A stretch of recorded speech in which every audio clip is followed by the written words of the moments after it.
The T-Rex and the Stegosaurus never met. They couldn't have. The Stegosaurus went extinct 80 million years before the T-Rex appeared. But here is what nobody tells you. The T-Rex is closer in time to you than it was to the Stegosaurus. The gap between us and T-Rex is 66 million years. The gap between T-Rex and Stegosaurus is 80 million years. You are more contemporary with Tyrannosaurus rex than Tyrannosaurus rex was with Stegosaurus. We are not the end of a long story. We are somewhere near the very beginning. And the actual scale of time, geological time, cosmic time, is so far beyond human comprehension that understanding even a fraction of it will permanently change how you see the world. Here are 20 facts about time that will make the present moment feel very strange indeed. The T-Rex was closer to us than to the Stegosaurus. The T-Rex was our neighbor. Stegosaurus went extinct approximately 150 million years ago at the end of the Jurassic period. Tyrannosaurus rex appeared approximately 68 million years ago in the late Cretaceous period, and went extinct 66 million years ago when the asteroid hit. The gap between Stegosaurus and T-Rex is approximately 80 million years. The gap between T-Rex and the present day is 66 million years. Stegosaurus and T-Rex are not from the same era. They are separated by more time than separates T-Rex from us. When filmmakers put them in the same scene, they are making an error equivalent to putting a human being in a scene with an animal that won't evolve for another 14 million years. The Jurassic period ended. An entire geological era passed. Mammals rose and diversified, and only then did Tyrannosaurus appear. The category of dinosaur spans roughly 165 million years, more than twice the time separating us from the last dinosaur. It is not a single era. It is a span of time larger than anything the human imagination can comfortably hold. The cosmic calendar, 1 year of the universe. If you compress the entire history of the universe, 13.8 billion years, into a single calendar year, each month would represent roughly 1.15 billion years. The Big Bang occurs at the stroke of midnight on January 1st. The Milky Way forms in mid-March. Our solar system forms in early September. The first single-celled life on Earth appears in late September. The first multicellular life appears in mid-December. The first fish appear on December 19th. Dinosaurs appear on December 25th. The asteroid that kills the dinosaurs hits on December 30th at around 6 in the morning. All of recorded human history, every civilization, every war, every empire, every discovery from agriculture to the internet, occurs in the last 10 seconds of December 31st. Everything you have ever known, everything humans have ever done, every word ever written, every city ever built, every generation that has ever lived, 10 seconds out of 365 days. This is not a metaphor. This is the actual ratio of human history to the age of the universe. A day on Earth used to be 18 hours long. Earth's day was once 18 hours. The Earth's rotation is slowing down. It has been slowing for billions of years due to tidal friction, the gravitational drag of the moon pulling on Earth's oceans, gradually transferring rotational energy from Earth to the moon's orbit. Approximately 1.4 billion years ago, a day on Earth lasted only about 18 hours. Approximately 620 million years ago, a day lasted about 22 hours.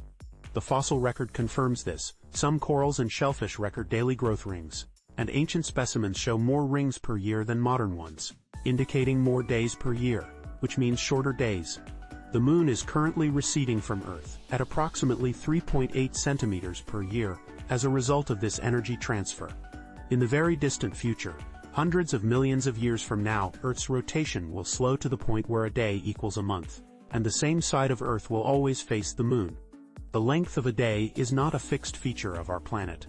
It is a variable that has been changing for 4.5 billion years, and will continue changing long after we are gone. Light delay in the past sky. You have never seen the night sky. Every point of light you see in the night sky is from the past. The moon you see is 1.3 seconds old. The sun is 8 minutes old. The nearest star, Proxima Centauri, is 4.2 years old. The Andromeda Galaxy, visible to the naked eye as a faint smear of light, is 2.5 million years old. The light entering your eyes left that galaxy before Homo sapiens existed, before Homo erectus existed, before the human lineage had diverged from its nearest relatives. The most distant objects visible with modern telescopes are so far away that the light reaching us left them when the universe was less than 1 billion years old, before any stars containing heavy elements existed, before any rocky planet could have formed. You are not looking at the universe as it is. You are looking at a series of time capsules from different eras, all arriving simultaneously, all collapsed onto the same retina. The universe you see is not the universe that exists. It is a layered record of what existed across 13 billion years of history. Time moves slower near gravity. Time is not the same everywhere. Albert Einstein's theory of general relativity, confirmed repeatedly by experiment, states that time passes more slowly in stronger gravitational fields. The stronger the gravity, the slower time runs. This is not a theoretical abstraction. It is a measured physical fact with practical consequences. GPS satellites orbit at approximately 20,000 kilometers altitude, where gravity is weaker than at Earth's surface. As a result, the atomic clocks on GPS satellites run approximately 45 microseconds faster per day than clocks on the ground. Without correcting for this time dilation, GPS positions would drift by roughly 10 kilometers per day, rendering the system useless. Every time you use GPS navigation, you are benefiting from a correction applied to account for the fact that time runs at a different rate in orbit than on the surface. Near a neutron star, where gravity is extreme, the time dilation effect becomes enormous. Near a black hole's event horizon, time as measured from outside effectively stops. If you could hover just above the event horizon of a black hole for what felt to you like 1 year, and then return, thousands of years might have passed on Earth. The Stelliferous Era. We live in the brief age of stars.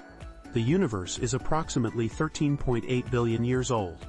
It will continue to exist for an incomprehensibly longer time.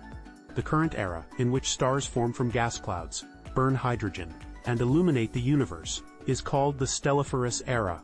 It began roughly 100 million years after the Big Bang, and will end approximately 100 trillion years from now, when the last red dwarf stars exhaust their fuel and go dark. 100 trillion years is roughly 7,000 times the current age of the universe. After the Stelliferous Era ends, the universe will enter the degenerate era, a dark, cooling age of white dwarfs, neutron stars, and black holes lasting quadrillions of years. Then the black hole era, in which black holes are the only significant structures, lasting until they evaporate via Hawking radiation over timescales of 10 to the power of 100 years. Then the dark era, essentially nothing. We happen to exist in the Stelliferous Era, the only period in the universe's entire history when stars exist.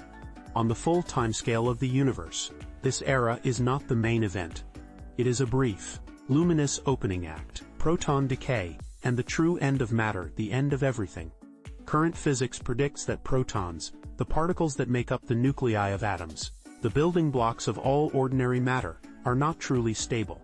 They should eventually decay, transforming into lighter particles and radiation. The predicted half-life of a proton is at least 10 to the power of 34 years.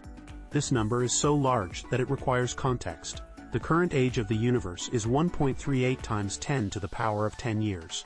Proton decay, if it occurs, will happen on timescales roughly 1 trillion times longer than the current age of the universe.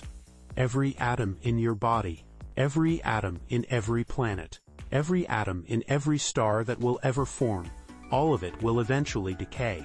Given enough time, the protons will go. The neutrons will follow. In the extremely far future, all matter will have dissolved back into radiation and elementary particles. Nothing solid will remain. Not a planet, not a molecule, not a single atom. Time, given enough of it, does not merely outlast civilizations.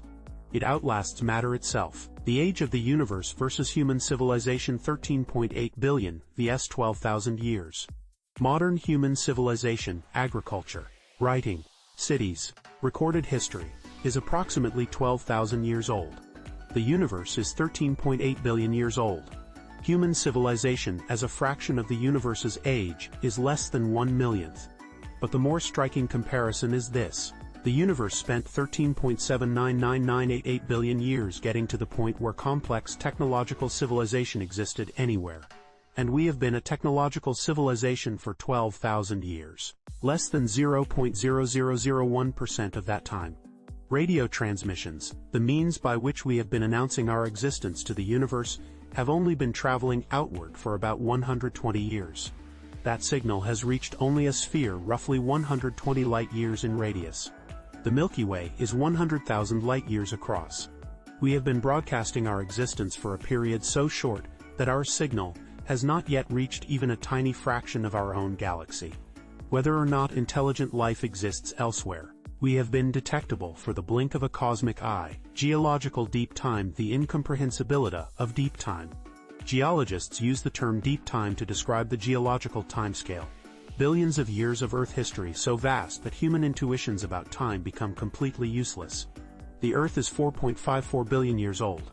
If you stretched that history into a kilometer of rope and walked it end to end, the entire span of human civilization, from the first cities in Mesopotamia to the present day, would occupy less than the final half millimeter. The Cambrian explosion, when complex multicellular life first appeared in the fossil record, is 538 million years ago. That is so deep in geological time that the continents were in entirely different positions. The atmosphere had a different composition, and no complex life existed on land at all. Charles Darwin understood deep time better than almost any non-geologist of his era, and he wrote that fully grasping it was one of the most difficult intellectual challenges he had faced. The human brain evolved to think in years, decades, and generations. It has no natural capacity to visualize a million years, let alone a billion. Deep time has to be learned, and it resists learning. The oldest living thing's the 5,000-year-old tree. Methuselah is the name given to a Great Basin bristlecone pine growing in the White Mountains of California. It is approximately 4,855 years old, making it one of the oldest known living individual organisms on Earth. Methuselah was already over 1,000 years old when the Trojan War was being fought.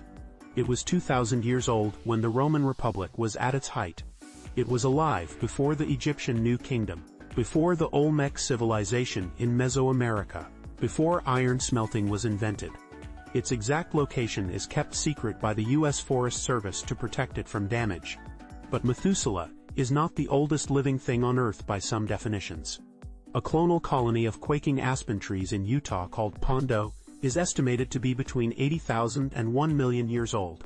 The entire grove shares a single root system, making it technically one organism. A marine seagrass meadow in Posidonia oceanica, off the coast of Ibiza, has been estimated at up to 100,000 years old. Life on Earth does not experience time the way animals do. Some organisms have been continuously alive since before modern humans existed. Greenland sharks live for 500 years, the 500-year-old shark. The Greenland shark is the longest-lived vertebrate known to science. By analyzing the radiocarbon content of proteins in their eye lenses, which form before birth and do not regenerate, scientists have estimated that some Greenland sharks live for approximately 400 to 500 years. The oldest individual studied was estimated at approximately 392 years old, with an uncertainty range that extended to 512 years. This means some Greenland sharks alive today were born before the 30 Years' War, before the founding of Harvard University, and before Isaac Newton was born. They swim slowly through the cold, deep waters of the North Atlantic and Arctic Ocean, barely moving, eating whatever they find. They do not reach sexual maturity until approximately 150 years of age. They are so long-lived that their tissue accumulates pollutants, including PCBs that have only existed since the 1930s, making their flesh toxic to humans. A creature born before the Enlightenment, carrying industrial pollutants in its flesh, is currently swimming in the deep ocean, the far future of the sun's remaining life. The sun is approximately 4.6 billion years old, and is roughly halfway through its hydrogen-burning main sequence phase. In approximately 5 billion years, the sun will exhaust the hydrogen in its core and begin to expand into a red giant, growing large enough to engulf Mercury, Venus, and possibly Earth. Before that, in approximately 1 billion years, the sun's increasing luminosity will make Earth too hot for liquid water on its surface, ending habitability as we know it. Then the red giant phase will last approximately 1 to 2 billion years before the Sun sheds its outer layers as a planetary nebula, and the core collapses into a white dwarf, a hot, dense remnant roughly the size of Earth, which will slowly cool over trillions of years. The carbon and oxygen in the Sun's core will crystallize as the white dwarf cools. The Sun will eventually become, in a sense, a diamond the size of a planet. The materials that make up the solar system, including those that make up your body, will continue to exist in various forms long after the Sun goes dark. The atoms are not destroyed. They are just redistributed. Radioactive clocks and the history of time measurement. Radioactive clocks. Radioactive decay is one of the most reliable clocks in nature. Certain isotopes decay into other elements at precisely known rates, unaffected by temperature, pressure, chemistry, or any external condition. Uranium-238 decays into lead-206 with a half-life of 4.47 billion years, almost exactly the age of the Earth. By measuring the ratio of uranium to lead in a rock sample, geologists can determine when the rock solidified from magma. Carbon-14 decays with a half-life of 5,730 years, making it useful for dating organic material up to about 50,000 years old. Potassium-40 decays into argon-40 with a half-life of 1.25 billion years, useful for dating very ancient rocks. These clocks have been independently cross-checked against each other, against astronomical observations, and against other dating methods, and they are consistent. Before radioactive dating, the age of the Earth was estimated at anywhere from 6,000 years to a few hundred million. Radioactive clocks revealed that the Earth is 4.54 billion years old, and resolved a century of scientific uncertainty. Time, it turns out, wrote its own diary in every rock. Atomic clocks and the definition of a second, the modern definition of a second. Until 1967, 1 second was defined as 1/86,400th of a mean solar day, the time it takes Earth to rotate once, divided into 86,400 equal parts. But Earth's rotation is not perfectly regular. It varies slightly due to internal geophysical processes, tidal effects, and seasonal changes. This meant the second was slightly inconsistent. In 1967, the international definition of a second was changed to something far more precise: the duration of 9,192,631,770 oscillations of the radiation, corresponding to the transition between two energy levels of the cesium-133 atom. This atomic definition of a second is so precise that the best atomic clocks in existence would neither gain nor lose a second in approximately 300 million years. Time itself is now defined not by the motion of a planet, but by the quantum behavior of a single species of atom. Global timekeeping is maintained by a network of atomic clocks around the world, and the Coordinated Universal Time System, UTC, periodically adds or removes leap seconds to account for the slight irregularities in Earth's rotation. The planet is the thing that needs correcting. The atoms are the standard. Time perception and the feeling of acceleration, why time speeds up as you age. The subjective experience of time is not linear. Most adults report that time seems to pass faster as they age. Childhood summers felt endless. Decades pass in what feels like months. Several psychological mechanisms contribute to this. One is proportional. A year feels shorter at 40 than at 8, because it represents a smaller fraction of your total lived experience. Another is novelty. New experiences are encoded richly in memory, creating a sense of duration. Routine experiences are encoded sparsely. A week of familiar routine leaves almost no memory trace, and feels short in retrospect. A week of travel in a new country leaves dense memories and feels long. A third factor is attentional. Children pay more concentrated attention to the present moment by necessity, encoding more detail. Adults often run on automatic, encoding less. The result is that two people of different ages living through the same calendar year are having genuinely different temporal experiences. This is not simply perception. Functional MRI studies show that the brain processes time differently depending on attention, novelty, and emotional state. Time is objective. The experience of time is not. The Voyager probe and Deep Time Voyager's journey into deep time. Voyager 1 was launched in September 1977, and is currently the most distant human-made object, traveling at approximately 61,500 kilometers per hour through interstellar space. At this speed, it will take approximately 40,000 years for Voyager 1 to pass within 1.6 light-years of a star, Gliese 445, a red dwarf in the constellation Camelopardalis. In 296,000 years, it will pass within 4.3 light-years of Sirius, the brightest star in the night sky. In approximately 2 million years, it will have traveled 1 light-year from Earth. In 4 billion years, it will still be somewhere in the Milky Way. The spacecraft will almost certainly outlast the human species, the Earth as a habitable planet, and possibly the solar system itself. The golden record attached to Voyager, containing sounds and images of Earth, greetings in 55 languages, and music from Bach to Chuck Berry, was designed to last 1 billion years. Whatever civilization, if any, finds it will be as remote from us in time as we are from the earliest complex life in the Cambrian explosion, the last common ancestor of all life, Luca, the last universal common ancestor. Every living thing on Earth, every bacterium, every plant, every fungus, every animal, every organism alive or ever alive, descends from a single common ancestor. This ancestor is called Luca, the last universal common ancestor, and it lived approximately 3.5 to 3.8 billion years ago. We do not have a fossil of Luca. We know it existed because all life shares the same genetic code, the same machinery for reading and copying DNA, and the same core metabolic processes. The probability of all these complex systems evolving independently more than once is vanishingly small. They were inherited. The ancestor that all life inherited them from is Luca.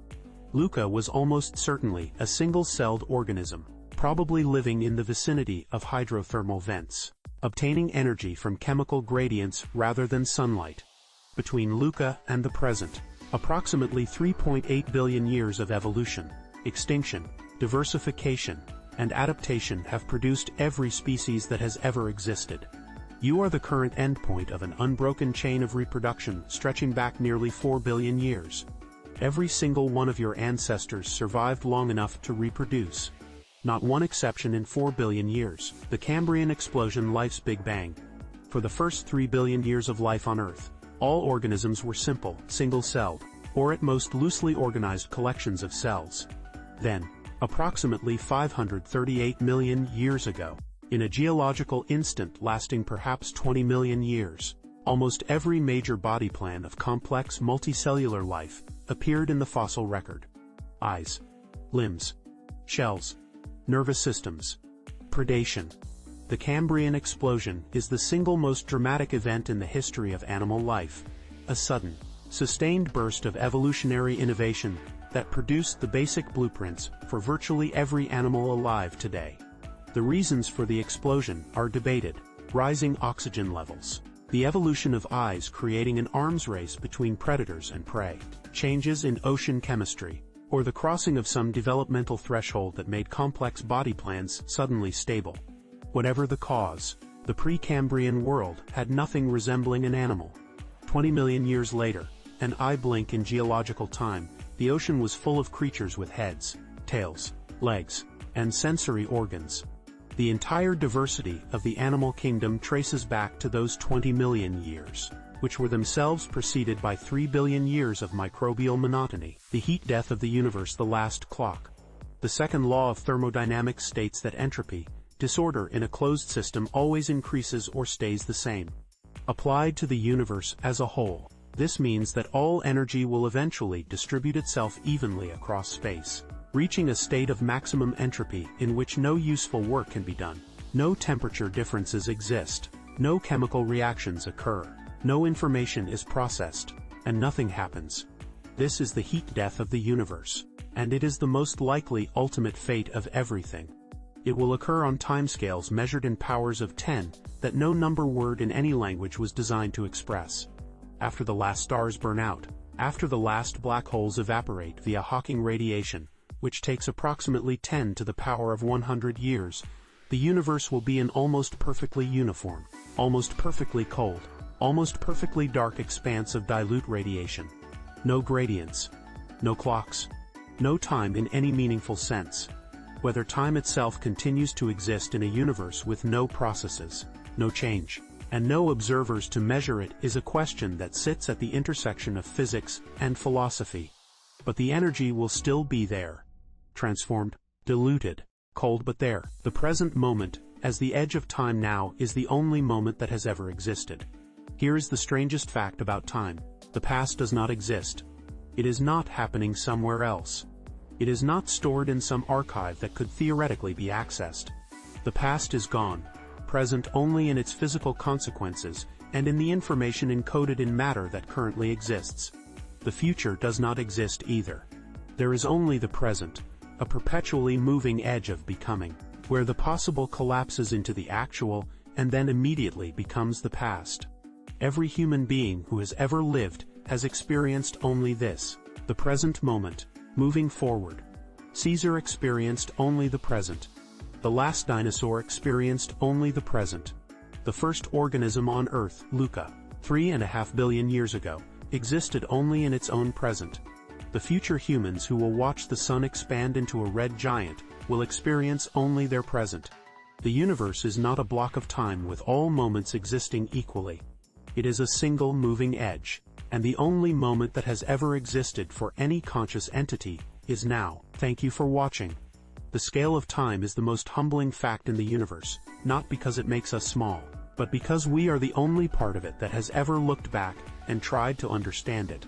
4 billion years of evolution produced something that can measure a second to a billionth of a degree, calculate the age of a rock, and look at a fossil and know it was something's ancestor. That is not nothing. Subscribe for more, and we will see you in the next video.